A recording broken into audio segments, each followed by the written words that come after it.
Welcome to I'm Your Target Demographic, and welcome to Word Up, a brand new series where we take a word or a phrase and explain it to you what it means. It's usually some part of nerd culture, but let's dive into the very first one. The very first word we're looking at is continuity. The definition is the unbroken and consistent existence or operation of something over a period of time. So in nerd culture, what that means is things that exist in their own little world. So the Buffy the Vampire Slayer continuity is different than the Firefly continuity. They do not overlap. But the Buffy the Vampire Slayer continuity and the Angel continuity are one and the same. The Marvel Cinematic Universe, for example, is one continuity. The X-Men, because they're owned by a different studio, is a different continuity.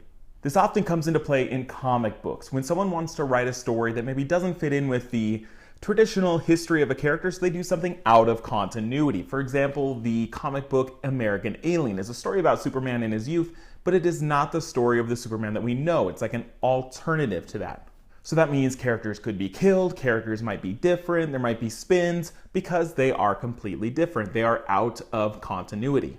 Sometimes comic books even scrap continuities. For example, DC, everything that happened way back in the day, the classic characters, has been scrapped, and now there is a new continuity referred to as the New 52. So the Superman then is not the Superman from now. They are two different continuities. They start over, they erase all the history, so they no longer have to adhere to what those characters were like and the events that happened. The idea of continuity comes into play when you talk about the truth of a scenario. This character died. You say, well, you need an identifier. What continuity? In this continuity, Batman was killed. In this continuity, he did not. The villain Red Skull is the President of the United States.